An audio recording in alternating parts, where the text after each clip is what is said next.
pense que vous savez que l'une des raisons de l'utilisation de l'arme nucléaire contre les villes japonaises d'Hiroshima et de Nagasaki était le désir de l'administration de Franklin Roosevelt de démontrer les capacités de cette nouvelle arme à son principal adversaire, l'Union soviétique. Mais cela a toujours été ainsi. L'utilisation de nouveaux types d'armes vise notamment à démontrer ses capacités à un adversaire potentiel. Et ça fonctionne, je vous l'assure. La façon dont les bombardiers américains B-2 ont franchi le système de défense aérienne en profondeur de l'Iran et largué avec succès des bombes anti-bunker a été suivie à Moscou avec autant d'attention qu'à Washington. En fait, tous les dirigeants mondiaux observaient en cela. Ce n'est pas un hasard si, après l'opération israélienne, Recep Erdogan, qui suggérait encore récemment que la Turquie pouvait se passer des chasseurs F-35 en les remplaçant par des équivalents, a de nouveau soulevé la question de l'achat d'avions de 5e génération. En même temps, il a remis en question l'efficacité du système de défense anti-aérienne russe S-400 qu'il avait acquis en 2017. Mais ce qui nous intéresse le plus, c'est les conclusions que Moscou a tirées de ce qu'ils ont vu. Bien sûr, il est peu probable que Poutine, craignant une confrontation avec l'OTAN, renonce désormais à ses plans initiaux, mais qu'il sera obligé de les ajuster, cela ne fait aucun doute. Pour une raison quelconque, le Hezbollah et le Hamas n'ont pas réussi à bombarder Israël avec des drones, même si nos spécialistes, enfin pas les nôtres, disons nos spécialistes conditionnels, ont essayé de former le Hezbollah par des intermédiaires à travers Daran. Mais pour une raison quelconque, ils n'y arrivent pas. Ils utilisent efficacement les drones contre Israël. Je le répète encore une fois, les amis, les drones, c'est super, c'est une super arme. Voilà, à l'heure actuelle, c'est une super arme. Dans ce conflit précis, qui vous a dit que vous pourriez utiliser les drones aussi efficacement, par exemple, contre les forces armées des États-Unis? Je ne sais pas. Aujourd'hui, je voudrais, en me référant aux réflexions de l'instructeur militaire russe, éclaireur militaire et blogueur Z populaire connu sous le nom de Razvedos, parler de la façon dont l'autre camp perçoit l'étape actuelle de la guerre. Et il ne s'agira pas seulement de la situation sur le front, bien sûr, nous en parlerons aussi, mais également de choses plus globales. Et, comme vous pouvez le constater, parmi les leaders d'opinion pro-Kremlin, il existe une compréhension que, malgré la stratégie apparemment modifiée de la guerre moderne, cette stratégie pourrait ne pas être pertinente dans une guerre contre les États-Unis ou contre le bloc de l'OTAN. Pourquoi est-ce que je consacre une deuxième vidéo d'affilée à ce sujet ? En fait, les derniers événements au Moyen-Orient obligent la Russie à revoir ses doctrines militaires. Il est nécessaire de moderniser les systèmes de défense anti-aérienne et l'aviation de chasse, de revoir les priorités en matière d'armement offensif et de former de nouvelles unités pour protéger la frontière occidentale de la Fédération de Russie. Il est nécessaire d'économiser les moyens de frappe à longue portée, et ce sont toutes des ressources qui seront détournées du front principal. Autrement dit, Moscou devra accorder plus d'importance aux capacités militaires des membres européens de l'OTAN. Bien sûr, vous allez dire que Moscou n'a rien à craindre des menaces de l'Alliance si elle n'attaque pas la première. Mais voilà le problème.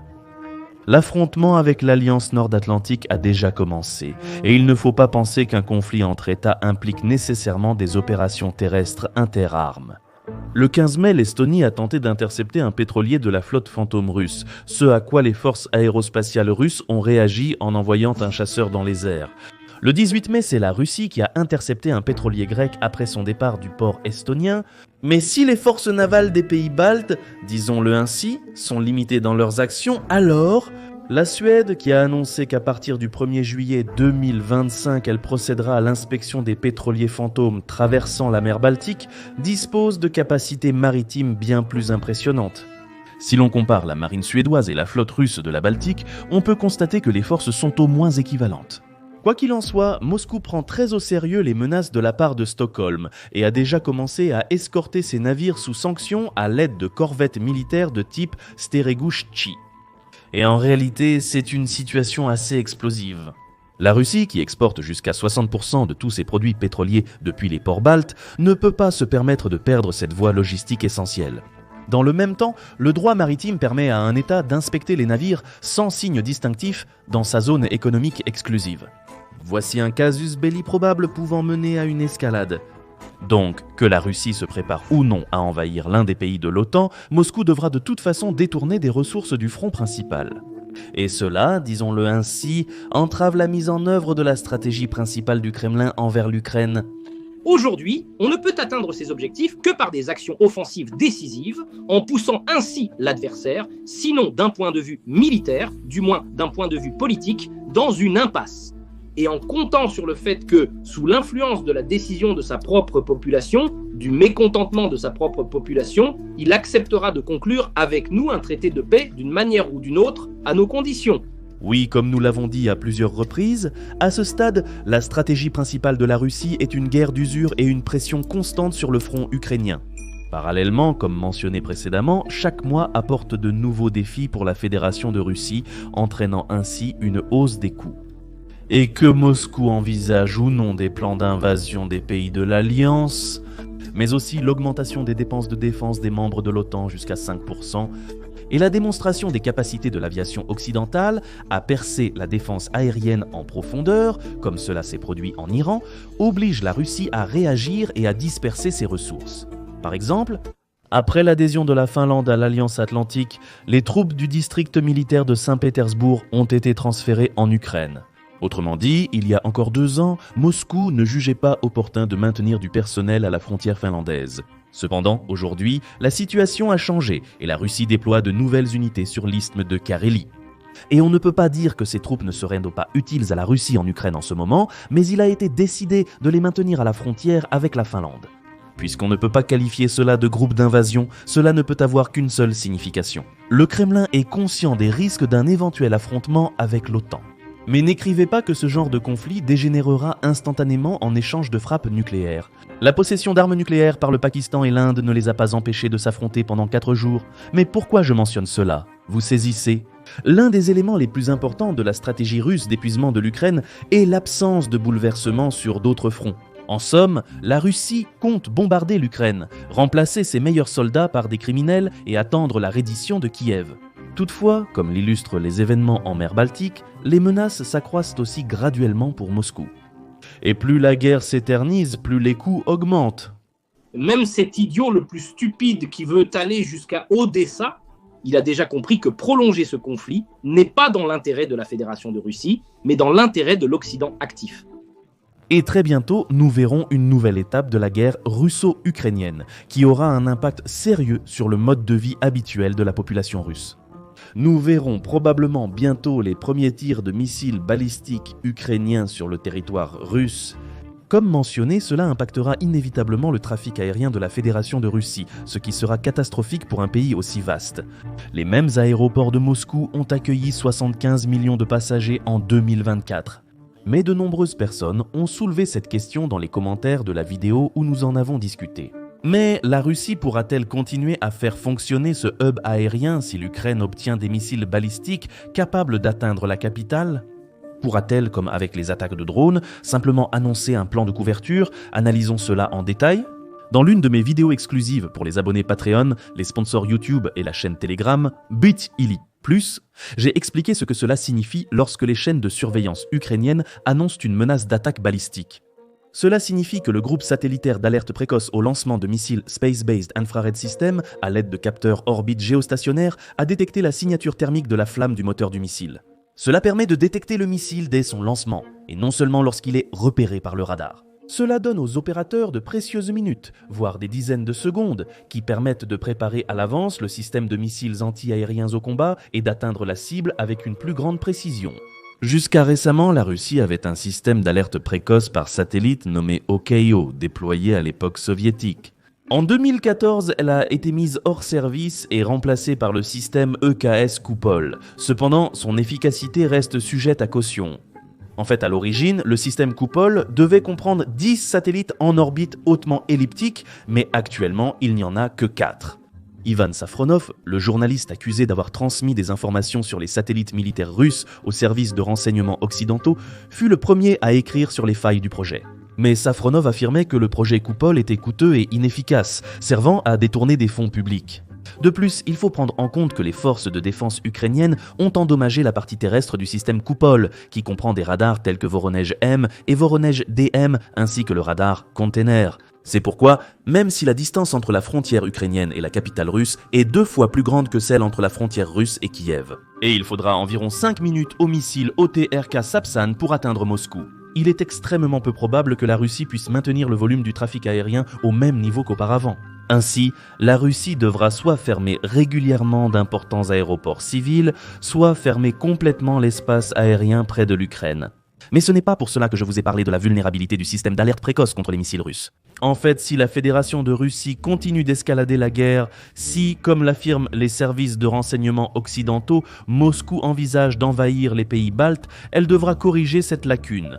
Et cela nécessitera à nouveau d'énormes ressources qui seront détournées du front ukrainien. Il a au moins des connaissances de base en sciences militaires. L'impasse opérationnelle est évidente et il est absolument clair qu'il ne peut pas y avoir de renversement brutal sur la ligne de contact aujourd'hui. C'est-à-dire qu'aujourd'hui, il faut soit une très grande augmentation qualitative, soit une augmentation quantitative d'un des côtés. En d'autres termes, il nous faut désormais déployer environ 150 000 hommes sur un axe donné. Attention, pas seulement des hommes, mais aussi du matériel, des moyens de renforcement, de l'artillerie, la logistique bien organisée et tout le reste. Chaque fois, avant de passer à la réflexion sur la situation au front, je ferai une réserve, plus que tout au monde. Je veux que cette guerre cesse et que les défenseurs ukrainiens rentrent chez eux, auprès de leurs familles. Et lorsque je relais les propos du blogueur Z qui affirme que la situation actuelle au front est une impasse opérationnelle, je ne fais pas cela pour vous donner l'impression que les forces armées ukrainiennes peuvent contenir l'occupant pendant des décennies. Non, mon objectif est de transmettre au public de l'autre côté des barricades les paroles d'une personne qui s'y connaît bien en affaires militaires. Des paroles auxquelles nos, disons-le très doucement, vis-à-vis pourraient prêter attention. Car Razvedos dit assurément la vérité. Pour obtenir un tournant décisif contre la Russie, il est nécessaire de renforcer son groupe à la fois en nombre et en qualité. De plus, il ne s'agit pas seulement des effectifs. Le matériel est d'une importance critique et la Fédération de Russie en manque de plus en plus. Effectivement, les forces armées ukrainiennes font face à une situation encore plus complexe, tant au niveau des effectifs que de l'équipement militaire. Et ce déséquilibre n'est compensé que par l'héroïsme des militaires ukrainiens et par le fait que l'armée ukrainienne agit en défense. Donc je mets l'accent sur les problèmes des forces armées russes pour une raison simple. C'est la partie russe qui cherche à poursuivre cette guerre. Il est donc crucial pour nous de comprendre les ressources qui lui restent. De nos jours, l'opinion répandue est que l'utilisation massive des drones First-Person View rend les équipements presque inutiles.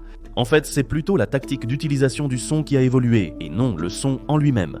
Mais les assauts russes menés avec des voitures civiles ne sont certainement pas le signe d'une bonne situation. Ne croyez pas à la propagande du Kremlin, demandez par curiosité à n'importe quel occupant russe s'il préférerait mener un assaut dans une Lada ou dans un BMP avec une protection renforcée et une puissante guerre électronique. La réponse ne vous surprendra pas, donc l'utilisation de tous ces scooters, motos, trottinettes, buggies, ce n'est que très rarement une astuce militaire ingénieuse. Souvent, cela témoigne simplement d'un manque de matériel.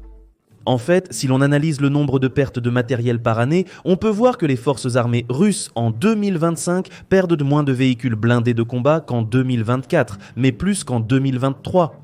Donc, les chars, les véhicules de combat d'infanterie, les transports de troupes blindées sont toujours nécessaires pour le front, mais la Russie en a de moins en moins. Les chercheurs en données ouvertes, Jumpy, Covert, Cabal et Kaimarst présentent, grâce à l'analyse mensuelle d'images satellites, des données jusqu'alors difficiles à croire. Il ne reste à la Russie que 251 chars en bon état dans les bases de stockage. 251. Encore 1800 en mauvais état. C'est-à-dire qu'ils nécessitent une remise en état avant d'être envoyés au front, et encore 1200 véhicules ne sont bons que pour le cannibalisme. La situation des BMP n'est pas meilleure. Environ 1600 véhicules de combat sont prêts à être déployés au front immédiatement ou après réparation. Il est clair que cela reste une force impressionnante. Mais une question se pose, celle par laquelle nous avons commencé. La Russie peut-elle, dans un contexte de tensions croissantes sur d'autres fronts, se permettre de brûler ses derniers restes en Ukraine ? Et la réponse est non, et voici les preuves. Selon des chercheurs en sources ouvertes, les images satellites révèlent que dans les régions centrales de la Russie, les bases de stockage et les points de déploiement permanents de diverses unités sont devenus des villes fantômes. Parallèlement, les unités proches de la frontière avec l'OTAN gardent leur équipement, confirmant nos dires. Que Moscou prépare ou non un plan d'invasion du territoire de l'Alliance, elle ne peut pas complètement dégarnir son flanc ouest. Autrement dit, même le régime du Kremlin a une certaine ligne rouge, une limite de perte de capacité de combat qu'il ne peut pas franchir. L'adversaire y a sa propre ligne de défense, disons, n'est-ce pas ? Elle passe par certains secteurs du terrain. Ici, nous avons notre ligne de front que nous tenons. Eh bien, l'offensive, elle commence aussi à partir d'une certaine zone, non ? Voilà, l'ennemi est là et nous sommes là. et il y a une zone de départ où se trouvent les véhicules, le personnel, qui ne peut plus être en première ligne parce qu'il se ferait immédiatement pulvériser par des drones, instantanément par l'artillerie, par des drones. Et c'est pourquoi il se trouve à une certaine distance, au moins là où il est difficile pour les drones d'atteindre.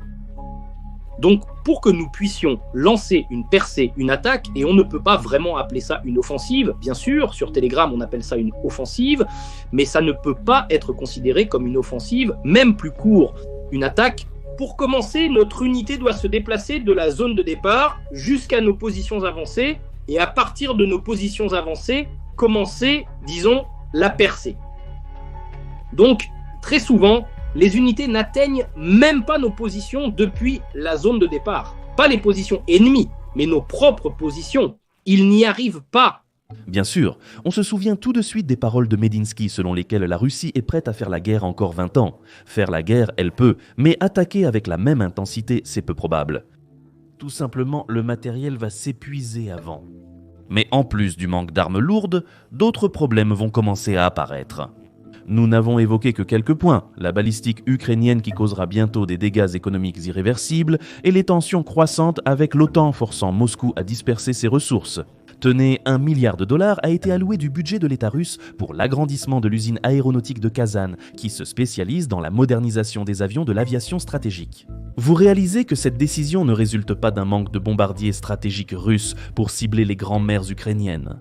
Non, Moscou essaie d'accroître les capacités de son aviation stratégique afin de maintenir la parité avec son principal adversaire.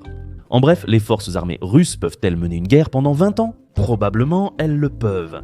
Mais je trouve stupide de ne pas prendre en compte que, pendant ces 2 décennies, il pourrait se produire des cataclysmes capables d'enterrer l'État. En cas de guerre mondiale contre l'OTAN, si nous n'utilisons que des armes conventionnelles, nous les écraserons très rapidement.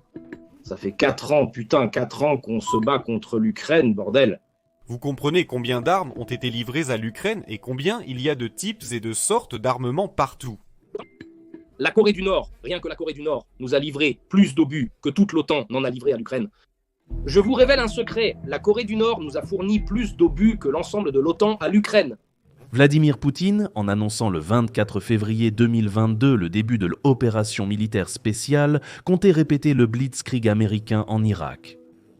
Utilisation massive d'armes longues, portées contre la défense aérienne ennemie, percée rapide vers la capitale avec des colonnes de chars. Cela devait être l'opération Liberté ukrainienne, par analogie avec la Liberté irakienne américaine. Cependant, le dictateur du Kremlin s'est trompé, non seulement parce que les Ukrainiens se sont avérés être un adversaire bien plus résistant et motivé que les troupes de Saddam Hussein. La principale erreur qu'il a commise, c'est d'avoir déclenché une guerre à grande échelle juste à ses propres frontières, dans l'espoir qu'il bombarderait, détruirait, anéantirait et qu'en retour, on ne ferait que s'incliner docilement et attendre le prochain coup. Est-ce le résultat d'une déformation professionnelle après 25 ans de servilité ? Je ne sais pas. Je sais seulement une chose, cela ne se terminera en rien de bon pour la Russie. Libérer un territoire ou rayer des villes de la carte. Soudainement, oui, c'est une question comme ça semble être une question simple, vous voyez. Mais cette question vous a sûrement mis dans l'embarras actuellement. Plus précisément, vous dites honnêtement qu'il faut libérer, mais vous questionnez si on peut le faire en détruisant les villes et quel en serait alors le sens. Et pourquoi ? Et les gens à qui nous allons détruire les villes, ont-ils vraiment besoin de nous ? Pourquoi auraient-ils besoin de nous si nous détruisons leurs villes ? Vous savez ce que c'est, l'erreur des coûts irrécupérables ? C'est un biais cognitif où une personne qui a investi du temps, des efforts, de l'argent dans un projet, continue à s'y consacrer malgré son évidente non-rentabilité.